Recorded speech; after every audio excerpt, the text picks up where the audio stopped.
And but then eventually I thought that the idea of inventing things would be really cool.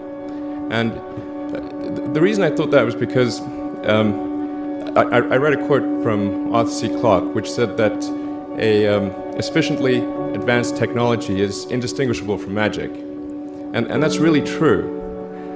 If you go back, say 300 years, the things that we take for granted today would be you'd be burned at the stake for. Being able to fly, being able to see over long distances, being able to communicate, and having access to all the world's information instantly from almost anywhere on the earth. This is stuff that really would be magic, or would be considered magic in times past. In fact, I think it actually goes beyond that, because there are many things that we take for granted today that weren't even imagined in times past. They weren't even in the realm of magic. So it actually goes beyond that. So I thought, well, if I can do some of those things, basically if I can advance technology, then that's like magic, and that would be really cool. And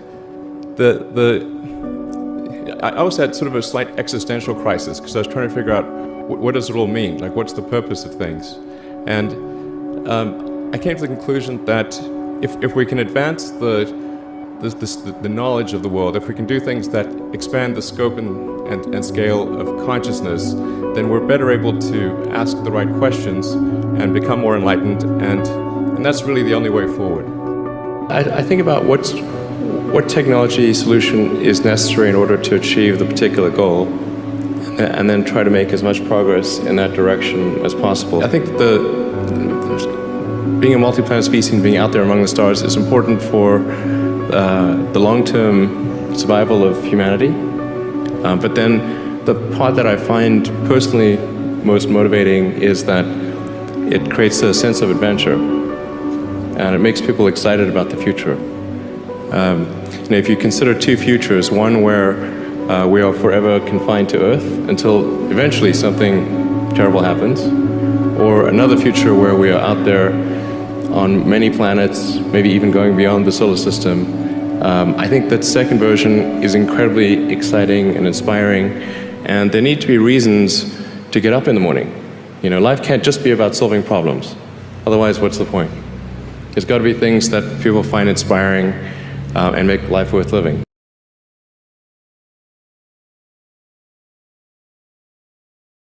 When my brother and I were starting our first company, instead of getting an apartment, we just rented a small office, and we slept on the couch.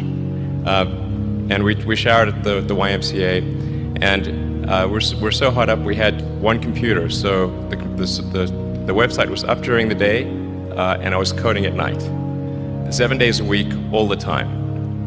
And I sort of briefly had a girlfriend in that period, and in order to be with me, she had to sleep in the office. So work hard, like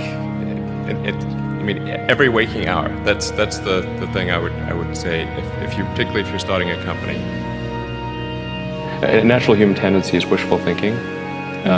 So a challenge for entrepreneurs is to say, well, what's the difference between really believing in your ideals and sticking to them versus pursuing some unrealistic dream that doesn't actually have merit? And that is a really difficult thing to tell. Can you tell the difference between those two things? Right. So you need to be sort of very rigorous in your self-analysis.